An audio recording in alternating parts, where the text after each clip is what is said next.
So guys ఈరోజు మన ముందుకి ఆస్పిరెంట్స్ జేఈఈ నల్లకుంటలో ఉంది. సో తక్కువ మందితో రన్ చేస్తారు, ఎక్కువ మందికి రిజల్ట్స్ వస్తాయి. సో చాలా మంది నాకు తెలిసి ఒక నలుగురు ఐదుగురులో లేకపోతే ఒక 10 మందిలో ఒక ముగ్గురు నలుగురు ఉన్నా కానీ ఒక మంచి ఐఐటీస్లో ఎన్ఐటీస్లో లేకపోతే టాప్ యూనివర్సిటీస్లో సీట్ తెచ్చుకుంటారు. అండ్ లేకపోతే నీట్ విషయం చూసుకుంటే ఖచ్చితంగా మంచి స్కోర్ అనేది సాధించి మంచి సీట్ సాధించడానికి ఇక్కడ చాలా కృషి చేస్తారు. చాలా కార్పొరేట్ కాలేజీలు ఉన్నాయి ప్రజెంట్ ఉన్న ఇంత కాంపిటీషన్లో. స్టూడెంట్స్ కోసం ఆలోచించే ఇన్స్టిట్యూట్స్లో ఉన్నారా అంటే ఎంత తక్కువ మంది ఉన్నారంటే ఆ తక్కువ మందిలో యాస్పిరెంట్ జేఈ ఒకరు. ఈరోజు మన ముందుకి ఎస్ కళ్యాణ్ దత్ గారు ఉన్నారు, physics faculty, senior physics faculty, IIT Delhi alumni. అయితే ఇక్కడ మనం అర్థం చేసుకోవాల్సిన విషయం ఏంటంటే చాలా బుక్స్ చదివారు, చాలా బుక్స్ రాశారు. అండ్ ఇప్పుడు వచ్చేటప్పుడు కూడా ఈ ఇంటర్వ్యూ చేసే ముందు కూడా స్టూడెంట్స్ మాట్లాడుతూ ఉన్నారు, డౌట్స్ ఎక్స్ప్లెయిన్ చేస్తూ. సో ఈరోజు మనకు అసలు సిచ్యువేషన్ ఎలా ఉంది, ఎన్ని ఇయర్స్ నుంచి ఈ ఆస్పిరెంట్స్ రన్ చేస్తూ ఉన్నారు, ఇక్కడ జాయిన్ అయ్యే స్టూడెంట్స్కి ఎలా ఉంటుంది, ఎలా వాళ్ళు టేక్ కేర్ చేస్తారు, ఈ డీటెయిల్ ఇన్ఫర్మేషన్ మనం తెలుసుకునే ప్రయత్నం చేద్దాము. So hi sir. నమస్తే అండి. నమస్తే sir. So sir, IIT Delhi alumni, మరి మీరు ఇక్కడికి వచ్చి ఇది ఎందుకు స్టార్ట్ చేశారు? ఫస్ట్ క్వశ్చన్ అది. అంటే ఐఐటి ప్రిపేర్ అయినప్పుడు ఫిజిక్స్ మీద చాలా మక్కువ ఉండేది. నాకు ఫిజిక్స్ అంటే చాలా ఇంట్రెస్టింగ్ సబ్జెక్ట్, చాలా బాగుండేది, చాలా ఎంజాయ్ చేసేవాడిని. అప్పట్లో నాకు ఒక లోటు ఉండేది, మంచి ఫిజిక్స్ టీచర్ నాకు అప్పట్లో దొరకలేదు అని చెప్పి ఒక లోటు ఉంది. హైదరాబాద్ పర్టికులర్గా ఏంటంటే ఉండేవాళ్ళు కానీ చాలా తక్కువ మంది టీచర్స్ ఉండేవాళ్ళు. సో నేను అనుకున్నాను ఈ ఫీల్డ్లో వచ్చి అసలు పిల్లలకి నేను నేర్చుకున్నదంతా వాళ్ళకి ప్రవేశపెట్టి వాళ్ళని ఫిజిక్స్ పరంగా ఎలా ఆలోచించాలి అనేది వాళ్ళకి నేర్పిద్దామని చెప్పి నాకు ఎప్పటి నుంచో ఒక కోరిక ఉండేది. ఓకే.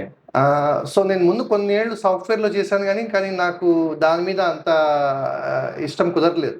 ఈ టీచింగ్ లైన్లోనే నాకు చాలా స్కోప్ ఉంది, నేను చాలా కాంట్రిబ్యూట్ చేయగలుగుతాను పిల్లలకి అని చెప్పి నేను ఈ లైన్కి రావడం జరిగింది. Okay, so that's great sir. అదే irrespective of money you choose your heart. అవునండి, I like it, I really love it. So ఇవాళ నా స్టూడెంట్స్ నన్ను బెస్ట్ టీచర్ అంటారు, ఎందుకంటే because I love it, so I can do better in my job, అందుకని. Yes sir. So ఎన్ని years అవుతుంది sir aspirant JE start చేసి? ఎన్ని ఇయర్స్ అవుతుంది? 2017లో స్టార్ట్ చేసామండి ఇది. ఓకే. ఫస్ట్ మేము ఏంటంటే రిపీటర్స్ బ్యాచ్ తో స్టార్ట్ చేసాము. అలాగే అప్పుడే ఫస్ట్ ఇయర్ అడ్మిషన్స్ తీసుకున్నాము 2017లో. వాళ్ళు 2019లో పాస్ అవుట్ అయ్యారు. అప్పటి నుంచి కంటిన్యూస్ గా ఈవెన్ డ్యూరింగ్ కరోనా కూడా మేము నడుపుతూ వచ్చామన్నమాట. ఓకే సార్, ఇప్పుడు జనరల్గా ఏంటి అంటే ఇప్పుడు 2017 నుంచి స్టార్ట్ చేసి అంటున్నారు. చాలా మన కార్పొరేట్ కాలేజీలు కానీ కొన్ని జూనియర్ కాలేజెస్ మనం చూస్తూ ఉన్నాము, 2 నెలలకు ఒకసారి ఫ్యాకల్టీ మారుతూ ఉంటారు. ఇక్కడ ఫ్యాకల్టీ పరిస్థితి ఎలా ఉంది? 2017 నుంచి ఏ ఫ్యాకల్టీ అయితే మా దగ్గర మేము స్టార్ట్ చేసామో అదే ఫ్యాకల్టీ ఇప్పటికీ మేము కొనసాగుతున్నామండి. ఓకే. ఇక్కడ ఫ్యాకల్టీ మారే ప్రసక్తే లేదు, ఎందుకంటే మేమంతా మేమే పార్ట్నర్స్, మేమే మేనేజింగ్, మేమే faculty. Okay. So quality education పిల్లలకి ఇవ్వాలని చెప్పి మేము స్టార్ట్ చేసాము. దాన్ని ఎట్టి పరిస్థితుల్లో డైల్యూట్ చేసే ప్రసక్తే లేదు. ఓకే సార్, ఇప్పుడు ఎన్ని బ్యాచెస్ రన్ చేస్తారు, ఎలా క్లాసెస్ రన్ చేస్తారు మీరు? అంటే మా యాక్చువల్గా లిమిట్ ఏంటంటే 2 first year batches, 2 second year batches అండి. కాకపోతే మేము ఒకవేళ ఒక బ్యాచే మెటీరియలైజ్ అయితే ఒక బ్యాచ్ తోనే రన్ చేస్తాం మేము. ఓకే. 10 మంది స్టూడెంట్స్ వచ్చినా కానీ మేము వాళ్ళతో బ్యాచ్ రన్ చేసిన పరిస్థితులు ఉన్నాయి. సో ఇప్పుడు ప్రస్తుతానికి ఏంటంటే ఫస్ట్ ఇయర్ లో ఒక బ్యాచ్ నడుస్తుంది, సెకండ్ ఇయర్ లో ఒక బ్యాచ్. కానీ మా మాక్సిమం ఇంటేక్ ఏంటంటే first year 2 batches, second year 2 batches. Out of ఇళ్లలో ఎంత మందికి జేఈ పరంగా ర్యాంక్స్ వచ్చేదానికి ఛాన్స్ ఉన్నాయి? సో ప్రీవియస్ రికార్డ్ చూస్తే యావరేజ్ గా ఏంటంటే 1 in 3 ఆర్ 1 in 4 అని చెప్తానండి. ఓకే. అంటే ఇప్పుడు మేము ఒక 50 మందిని తీసుకుంటే దానిలో ప్రీమియర్ ఇన్స్టిట్యూట్స్ ఏవైతే ఉన్నాయో ఎన్ఐటీస్, తర్వాత ట్రిపుల్ ఐటీస్, వాటిల్లో వెళ్తారు. లాస్ట్ 10-15 మెంబర్స్ కూడా మా దగ్గర ఏంటంటే అసలు లోకల్ కాలేజెస్, ఎంసెట్ లేదా సిబిఐటి వీటిలో చేరిన వాళ్ళు ఉన్నారు. ఒకరిద్దరు తప్పనించి బ్యాచ్లో మ్యాక్సిమం అందరూ కూడా ఈ చెప్పిన కాలేజెస్ అన్నిటికీ వెళ్ళిపోతారండి. ఓకే. సో ఇప్పుడున్న ప్రజెంట్ సిచ్యువేషన్లో ఫీ చూసుకుంటే చాలా ఎక్కువ ఉంది. సో మీ దగ్గర ఎలా ఉంటుంది ఫీజు కంపారిటివ్లీ అదర్ ఇన్స్టిట్యూషన్స్? అంటే చాలా ఎగ్జార్బిటెంట్ ఫీజెస్ కొంతమంది కార్పొరేట్ కాలేజెస్ చార్జ్ చేస్తున్నారు. మేము చాలా నామినల్ గా చార్జ్ చేస్తున్నాము. అండ్ వాళ్ళకంటే ఒక 2 మెట్లు బెటర్ క్వాలిటీ మేము ఇవ్వగలుగుతున్నాము. సో మా చాలా రీజనబుల్ ఫీ స్ట్రక్చర్ ఉంటుందండి. వాళ్ళతో కంపేర్ చేస్తే వాళ్ళు చాలా ఎక్కువ చార్జ్ చేస్తారు, బట్ మేము చాలా రీజనబుల్ గా చార్జ్ చేస్తాము, పేరెంట్స్ ని పిల్లల్ని దృష్టిలో పెట్టుకొని. అండ్ చాలా టాప్ క్వాలిటీ ఇస్తున్నాం ఆ ఫీస్లో. ఓకే. సో ఇప్పుడు ఒక స్టూడెంట్ ఆస్పిరెంట్ జేఈలో జాయిన్ అయితే ఇంటర్వ్యూ జేఈ కానీ ఇంటర్వ్యూ నీట్ కానీ అతనికి కరికులం ఎలా ఉంటుంది సార్? మేము చాలా కాన్సెప్చువల్ గా స్టార్ట్ చేస్తామండి ఏ కోర్స్ అయినా కానీ. ఓకే. 10th క్లాస్ నుంచి బయటకు వచ్చిన విద్యార్థికి వాడికి ఏమీ రాదు అని అనుకుని మేము స్టార్ట్ చేస్తాం. ఓకే. అంటే బ్రిడ్జ్ కోర్స్ కూడా ఉందా ఇక్కడ అవైలబిలిటీ? ఉందండి, బ్రిడ్జ్ ఓకే. కోర్స్ ఉంది. సో దానిలో ఏం చేస్తామంటే సిబిఎస్ఈ, ఐసిఎస్ఈ స్టేట్ నుంచి వీళ్ళు పిల్లలు వస్తారు కదా, వాళ్ళందరినీ ఒక యూనిఫామ్ స్ట్రక్చర్ వరకు తీసుకురావడానికి వాళ్ళందరికీ ఒక బ్రిడ్జ్ కోర్స్ పెడతాము. అది అదొక ఫ్రీ ఆఫ్ కాస్ట్ లేకపోతే దాని చార్జ్ ఏమైనా? లేదండి, అది that is part of the మన ఫీ స్ట్రక్చరే. అది Okay. Free of దానికి cost. మళ్ళీ సపరేట్ ఏం లేదు. ఓకే. సో దానిలో ఏంటంటే మేము ఒక 35-40 డేస్ వాళ్ళకి మొత్తం సిబిఎస్ఈ, ఐసిఎస్ఈ స్టేట్ వాళ్ళందరినీ ఒక ప్యారలల్ స్ట్రక్చర్కి, ఒక బేస్ స్ట్రక్చర్ తీసుకొస్తాం. ఓకే. తీసుకొచ్చి దాని తర్వాత యాక్చువల్ కోర్స్ మాది ఏంటంటే జనరల్గా ఎప్పుడు కూడా జూన్లో స్టార్ట్ అవుతుంది. ఓకే. సో ఇది ఏప్రిల్ నుంచి మే వరకు ఈ బ్రిడ్జ్ కోర్స్ అనేది నడుస్తుంది ఓకే. Almost every year. జూన్లో ప్రాపర్ కోర్స్ స్టార్ట్ అవుతుందండి. ఓకే. సార్ అయితే జనరల్‌గా ఏంటి అంటే బాగా చదివే వాళ్ళందరినీ ఒక బ్యాచ్‌లో ఏసి, చదవని వాళ్ళందరినీ తీసుకెళ్ళి ఇంకో బ్యాచ్‌లో జనరల్‌గా చేస్తా ఉంటారు. సో ఇక్కడ అంటే అది ఒకసారి అయితే ఓకే. ఫ్రీక్వెంట్‌గా కొన్నిసార్లు షఫ్లింగ్ చేస్తా ఉంటారు. సో ఇక్కడ ఎలా ఉంటుంది? అంటే ఇక్కడ మా దగ్గర చాలా సార్లు ఒక బ్యాచ్ ఉంది కాబట్టి అసలు షఫిల్ చేయడానికి ఛాన్స్ లేదు. ఒకవేళ 2 బ్యాచెస్ ఉన్నా కానీ షఫ్లింగ్ ఒకవేళ మేము చేసిన అదే టీచర్లో మేము 2 బ్యాచెస్కి వెళ్తాము. Same teacher is going to both the batches. కాబట్టి ఇక్కడ అలాంటి పరిస్థితి రాదు. మా షఫ్లింగ్ ఎలా ఉంటుందంటే వాడు సరిగ్గా చదవట్లేదంటే వాడిని ముందర బెంచ్కి తీసుకొస్తాం. అది మా షఫ్లింగ్ అండి. ఓకే. పర్సనల్‌గా ఫోకస్ చేస్తారు. ఫోకస్ చేస్తాం. సో జనరల్‌గా పర్సనల్‌గా మెంటార్‌షిప్ అనే ఒక కాన్సెప్ట్ ఇప్పుడు కొంచెం జేఈఈ నీట్‌లో ఇంతకుముందు యూపీఎస్సీలో ఉండేది. ఇప్పుడు జేఈఈ నీట్‌కి సంబంధించి పర్సనల్ మెంటార్‌షిప్ అనే కాన్సెప్ట్ బాగా తీసుకొస్తున్నారు. సో ఇక్కడ పర్సనల్ మెంటార్‌షిప్ ఉంటుందా? ఉంటే ఎలా ఉంటుంది? అంటే ఇక్కడ మా దగ్గర తక్కువ మంది స్టూడెంట్స్ ఉంటారు కాబట్టి మేము వాళ్ళ మీద ఫోకస్ చేయడానికి ఎక్కువ కుదురుతుంది. ఎవ్రీ వీక్ టెస్ట్లో మార్కులు వచ్చిన తర్వాత అది ఇంటి పేరెంట్స్కి త్రూ ఎస్ఎంఎస్ పంపిస్తాము. దాని తర్వాత ఎవ్రీ మండే పేరెంట్స్ని రమ్మంటామండి వాళ్ళని కంపల్సరీగా. వాళ్ళు వచ్చి మాట్లాడతారు. అసలు వాళ్ళు ఎప్పుడైనా రావచ్చు, కానీ మండే ఏంటంటే వీళ్ళు ఎగ్జామ్ రాస్తుంటారు కాబట్టి ఫ్యాకల్టీ ఫ్రీగా ఉంటారు. సో ఎవ్రీ మండే పేరెంట్స్ వచ్చి మాతో డిస్కస్ చేస్తారు. సో పిల్లవాడు ఇంట్లో ఎంత టైం స్పెండ్ చేస్తున్నాడు, మొబైల్స్ ఇలాంటి గ్యాడ్జెట్స్ ఏమైనా వాడుతున్నాడా, సో వాటిని మనం ఎలా కంట్రోల్ చేయొచ్చు. ఎందుకంటే ఇక్కడ ఎఫర్ట్ అనేది స్టూడెంట్, టీచరు, పేరెంట్స్ ముగ్గురిది కలిపి ఇక్కడ కూడిన ఎఫర్ట్ కావాలి. పిల్లవాడు వాడు ఎఫర్ట్ పెడతారు, టీచర్స్ వాళ్ళు ఎఫర్ట్ పెడతారు, ఇంట్లో పేరెంట్స్ మంచి ఎన్విరాన్మెంట్ ఇవ్వడము, మొబైల్ గ్యాడ్జెట్స్ ని కొద్దిగా కంట్రోల్ చేయడము. ఒకవేళ పేరెంట్స్ ఒక్కోసారి మాతో ఏమంటారంటే వచ్చి, సార్ మేము చెప్తే వినట్లేదు, మీరు చెప్తే వినండి అంటే మేము చెప్పడం జరిగింది చాలా సార్. సో పిల్లలు మా ఓడిని సీరియస్ గా తీసుకొని ఆ గ్యాడ్జెట్స్ వాడకుండా ఉండడము, ఎక్కువ ఫోకస్ చేయడము, సో ఇవన్నీ జరుగుతుంటాయి. అది కాకుండా స్టడీ అవర్స్ లో మేము వెళ్ళి వాళ్ళని పట్టుకొని వాళ్ళు ఏం చేస్తున్నారు, ఏంటి, ఎలా చేస్తున్నారు. స్టడీ అవర్స్ కూడా ఉంటుంది సార్ ఇక్కడ. స్టడీ అవర్స్ ఉంటాయండి. మధ్యాహ్నం పూట క్లాసెస్ అన్నా ఉండొచ్చు, స్టడీ అవర్స్ అన్నా ఉండొచ్చు. ఈ స్టడీ అవర్స్ లో ఏంటంటే మేము అసైన్మెంట్స్ అవన్నీ మా మెటీరియల్ ఇస్తాం కదా, పిల్లల్ని చేయమంటాము. డౌట్స్ మేము వెళ్ళి రౌండ్స్ లో మేము వాళ్ళకి డౌట్స్ అన్ని క్లియర్ చేస్తుంటాము. దాని తర్వాత వాళ్ళు ఒకవేళ సరిగా పర్ఫామ్ చేయలేకపోతే వాళ్ళతో కూర్చొని మేము డిస్కస్ చేస్తాం. అసలు ఎందుకు, ఎక్కడ ఇబ్బంది అవుతుంది, ఏంటి ప్రాబ్లము, ఇంకేదైనా లోవర్ లెవెల్ మెటీరియల్ ముందు చేసి ఈ లెవెల్ కి రీచ్ అవ్వాలా, ఇవన్నీ కూడా చేస్తాము. సో పర్సనల్ అటెన్షన్ కి చాలా స్కోప్ ఉంటుంది ఇక్కడ.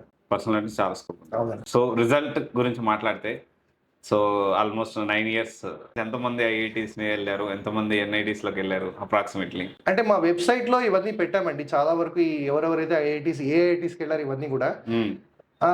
ఒక స్పెషల్ పాయింట్ చెప్తాను. మా ఇన్స్టిట్యూట్ బ్యూటీ ఏంటంటే ఈ పిల్లలు ఐఐటీస్ తర్వాత ఎన్ఐటీస్కి వెళ్ళిన తర్వాత ఈవెన్ పాస్అవుట్ అయ్యి జాబ్ చేసేటప్పుడు కూడా మళ్ళీ వచ్చి మమ్మల్ని కలుస్తుంటారు. ఈ ఇన్స్టిట్యూట్తో వాళ్ళకి ఎలాంటి బాండింగ్ ఉంటుందంటే వాళ్ళు మమ్మల్ని మర్చిపోరు, మేము వాళ్ళని మర్చిపోలేము. వాళ్ళు ఐఐటీలో ఉన్నప్పుడు మళ్ళీ ఇక్కడ వస్తుంటారు. ఒక్కోసారి వాళ్ళు కొన్ని సందర్భాల్లో, సార్ మీరు చెప్పింది చాలా స్ట్రాంగ్ బేస్ అయింది, అక్కడ మాకు చాలా యూజ్ అవుతుందని చెప్పిన సందర్భాలు ఉన్నాయి. అది కాకుండా మేము వాళ్ళకి ఈవెన్ కెరీర్లో కూడా ఎలా చేయాలి ఏంటి అనేది కౌన్సిలింగ్ చేస్తుంటాం. ఐఐటీలో ఎలా పర్ఫామ్ చేయాలి, ఎలా మంచి సిజిపిఏ కొట్టాలి, ఇవన్నీ కూడా చెప్తుంటాం. సో బాండింగ్ చాలా ఉంటుంది మా పిల్లలతోటి. సో ఇప్పటి వరకు మేము చాలా ఐఐటీస్కి పంపించగలిగాం. ఆల్మోస్ట్ ఎవ్రీ ఐఐటీలో మా పిల్లలు ఉన్నారు. కొంతమంది even MIT, USA Massachusetts institute of technology, దాని తర్వాత కార్నెల్, దాని తర్వాత జాన్ హాప్కిన్స్ యూనివర్సిటీ, ఇలాంటి వాటికి వెళ్ళారు. ఇంకా టచ్లో ఉన్నారు మాతోటి. సో మేము వాళ్ళకు ఒక దివ్య భవిష్యత్తు ఇద్దామనేదే మా ఉద్దేశము. సో వాళ్ళు మమ్మల్ని ఎప్పుడు మర్చిపోరు, మేము వాళ్ళని అసలు మర్చిపోము. ఓకే. అయితే సార్ ఇప్పుడు జనరల్గా ఏంటి అంటే చాలా మంది జేఈ ఐఐటి అని అంటూ ఉంటారు, కానీ అందరికీ ఐఐటీలో సీట్ రాదు కదా. కానీ ఐఐటీలో సీట్ రాకపోతే వాళ్ళ పరిస్థితి ఏంటి సార్? ఐఐటీలో రాకపోతే మన ఇండియాలో ప్రస్తుతానికి చాలా ఇన్స్టిట్యూట్స్ ఉన్నాయండి. వీళ్ళు బేసిక్స్ కనుక చాలా స్ట్రాంగ్గా పెట్టుకొని వెళ్తే నైజర్ వంటి ఇన్స్టిట్యూట్స్ ఉన్నాయి, ఐఐసి బెంగళూరు ప్రోగ్రామ్స్ ఉన్నాయి. ఇది కాకుండా మ్యాథ్స్లో ఇంట్రెస్ట్ ఉన్న వాళ్ళకి ఇండియన్ స్టాటిస్టికల్ ఇన్స్టిట్యూట్, దాని తర్వాత చెన్నై మ్యాథమెటికల్ ఇన్స్టిట్యూట్, ఇలా బేసిక్ సైన్సెస్ కూడుకొని ఉన్న ఇన్స్టిట్యూట్స్ చాలా ఉన్నాయండి. ఇది కాకుండా ప్రైవేట్ కాలేజెస్ కూడా చాలా ఉన్నాయి ఇండియాలో. సో డిసప్పాయింట్ అవ్వాల్సిన పని లేదు. ఒకవేళ మంచి సబ్జెక్ట్ ఉండి స్ట్రాంగ్ ఫౌండేషన్ ఉంటే వాళ్ళు ఇంజనీరింగ్ ఎక్కడ చేసినా వాళ్ళు సక్సీడ్ అవుతారు. సో ఒకసారి ఐఐటి రాకపోతే 2 ఆప్షన్స్ ఉన్నాయి. ఒకటి మళ్ళీ రిపీట్ చేయొచ్చు. లేదా ఇంకేదైనా ఈ మంచి యూనివర్సిటీస్‌లో గనుక వచ్చిందంటే వాళ్ళు అక్కడ అడ్మిషన్ తీసుకోవచ్చు. మా స్టూడెంట్స్‌లో చాలామంది ఐఐటీ వచ్చిన వాళ్ళు కూడా రిషికేష్ అనే అబ్బాయి ఏంటంటే ఐఐఎస్‌సి బెంగుళూరుకెళ్ళాడు. తర్వాత ఇంకో అబ్బాయి సలావుద్దీన్ అనే అబ్బాయి ఇండియన్ స్పేస్ ఇన్‌స్టిట్యూట్ ఐఐఎస్‌టి తిరువనంతపురంకెళ్ళాడు. అతనికి ముందు నుంచి దానిలోనే ఇంట్రెస్ట్. సో, ఇలా చాలా ఇన్‌స్టిట్యూట్స్ ఉన్నాయండి. సో, కంగారు పడాల్సిన పని లేదు పిల్లలు. అసలు టెన్షన్ తీసుకోక్కర్లేదు. ట్రై చేయమంటాను నేను పిల్లల్ని. ఒకవేళ రాలేదు, చాలా ఇన్‌స్టిట్యూట్స్ ఉన్నాయి. దివ్య భవిష్యత్తు ఉంది. ఎక్స్‌ట్రీమ్ స్టెప్ ఏది తీసుకోవాల్సిన పని లేదు. ఓకే. సార్ ఇంకొకటి జనరల్‌గా ఈ ర్యాట్ రేస్‌లో జేఈఈ మీదే ఎక్కువ ఫోకస్ చేస్తుంటారు. కొన్ని colleges inter IP marks base గూడా సీట్స్ అనేవి అలొకేట్ చేస్తా ఉంటాయి. సో, మీరు ప్యారలల్‌గా 2 మేనేజ్ చేస్తారా? లేకపోతే ప్రయారిటీ ఓన్లీ జేఈఈకి ఉంటదా? అంటే మా దగ్గర మేము బేసిక్స్ నుంచి అన్నీ టీచ్ చేస్తామండి. సో, ఐఐటీ అని ఏం పెట్టం మేము పిల్లల ముందే. వాళ్ళ ఇంట్రెస్ట్ అడుగుతాము. వాళ్ళు ఎక్కడ వెళ్దాం అనుకుంటున్నారు? ఏ బ్రాంచెస్‌లో ఇంట్రెస్ట్ ఉంది? వాటన్నిటి గురించి కొంత అవగాహన ఇవన్నీ ఇస్తాము. సో, అన్ని ఎగ్జామ్స్ వాళ్ళ చేత రాయిస్తాం. కొంతమంది డిజైన్ సైడ్ వెళ్దామంటారు. సో, వాళ్ళని గూడా మేము ఈ బేసిక్స్ స్ట్రాంగ్ చేసి డిజైన్ వైపు పంపిస్తాము. ఐఐటీ బాంబే లేదా national institute of design Ahmedabad ఇలాంటి కోర్సెస్ జాయిన్ అవుతారు. ఓకే. అది కాకుండా కొంతమంది మ్యాథ్స్‌లో ఇంట్రెస్టెడ్ ఉంటారు. సో, వాళ్ళకి నేను ఇందాక చెప్పిన విధంగా చెన్నై మ్యాథమెటికల్ ఇన్‌స్టిట్యూట్ గాని, ఐఎస్ఐ గాని, సో, వాళ్ళకి ఏది ఇంట్రెస్టో దాని వైపే మేము మోటివేట్ చేస్తాం. ఓకే. అంటే ఈ రోజుల్లో చాలామంది పేరెంట్స్ ఏమంటారంటే కంప్యూటర్ సైన్స్‌కే స్కోప్ ఉందంటారు. నేను అది ఒప్పుకోను. చాలా బ్రాంచెస్ ఉన్నాయి. చాలా వాటికి స్కోప్ ఉంది. సో, వాళ్ళు ఇంట్రెస్టింగ్ బ్రాంచ్ తీసుకుంటే దానిలో షైన్ అవ్వడానికి ఛాన్స్ ఎక్కువ ఉంటుంది.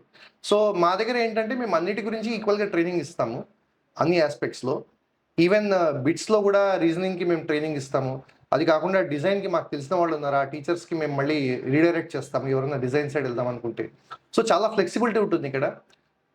సో, ఈ పరంగా మేము స్టూడెంట్స్‌ని ట్రైన్ చేస్తామండి. ఓకే. సార్ ఇప్పుడు నీట్ విషయాన్ని చూసుకుంటే లాస్ట్ ఇయర్ నీట్ అయితే కొంచెం క్వెషన్ పేపర్ కొంచెం ప్యాటర్నే కంప్లీట్ చేంజ్ అయింది. అది. సో, ఎస్పెషల్లీ ఫిజిక్స్ మీ సబ్జెక్ట్. అయితే ఇప్పుడు జనరల్‌గా చాలామంది నీట్ ఒకసారి రాకపోతే మళ్ళీ అటెంప్ట్ చేస్తా ఉంటారు. సో, ఇది ఎంతవరకు కరెక్టు? ఎవరు అటెంప్ట్ చేయొచ్చు? ఎందుకంటే వస్తే ఎంబీబీఎస్‌లోనే సీట్ రావాలి. లేకపోతే నాకొద్దు అనే కాన్సెప్ట్‌లో చాలా కొంతమంది స్టూడెంట్స్ ఉంటారు. సో, దీన్ని మీరు ఎలా చూస్తారు? ఒకటి ఫస్ట్ ఏంటంటే నేను neat examination last year conduct చేసిన వాళ్ళని కంగ్రాచ్యులేట్ చేస్తా. ఎందుకంటే ఫస్ట్ టైమ్ కాన్సెప్చువల్‌గా పేపర్‌నిచ్చారు. అంతకు ముందు ఇయర్‌లో వాళ్ళేంటంటే చాలామంది ఫుల్ ఆన్ ఫుల్ కొట్టారు. అండ్ వాళ్ళకి సీట్స్ ఎలా అలొకేట్ చేయాలనేది ఒక ప్రాబ్లమ్ ఉండేది.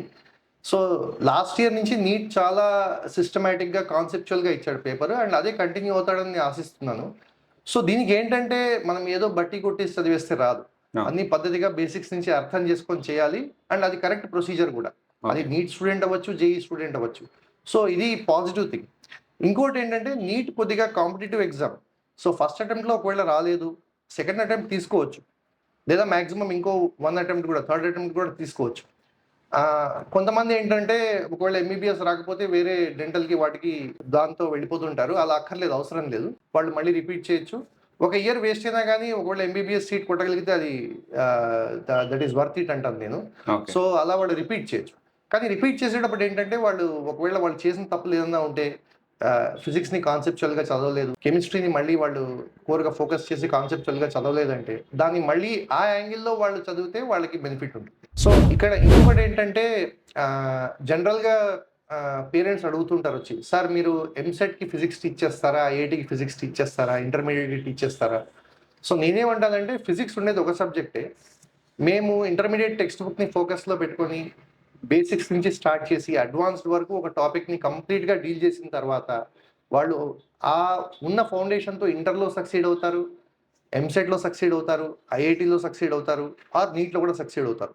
సో, ఇక్కడ సబ్జెక్ట్ ఒకటే. దాన్ని గనక మనం బేసిక్స్ నుంచి థరోగా నేర్చుకున్నట్లయితే, అది ఏ కాంపిటీటివ్ ఎగ్జామ్‌కైనా యూజ్ అవుతుంది. ఇక్కడ ఇన్ని రకాల ఫిజిక్స్‌లో లేవు.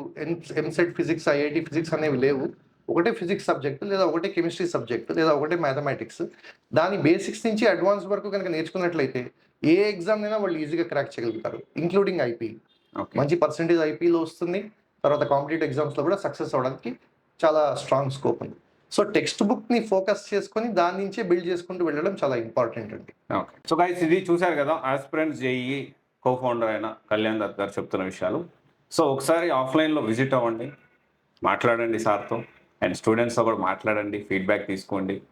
సో మీరు చాలా హైదరాబాద్ కానీ చాలా మంది నన్ను అడుగుతూ ఉంటారు, ఎస్పెషల్లీ పేరెంట్స్ అడుగుతూ ఉంటారు, ఆంధ్ర అయినా పర్వాలేదు, తెలంగాణ అయినా పర్వాలేదు, బెస్ట్ ఎక్కడుంటే అక్కడ నా పిల్లలు జాయిన్ చేస్తాను సార్ అంటారు. సో మీరు తిరిగే వాటిలో ఇది కూడా యాడ్ చేసుకోండి, చెక్ చేసుకోండి, క్రాస్ వెరిఫై చేసుకోండి, చెప్పేది నిజమా కాదో తెలుసుకోండి, దాన్ని బట్టి మీరు డెసిషన్ తీసుకోండి.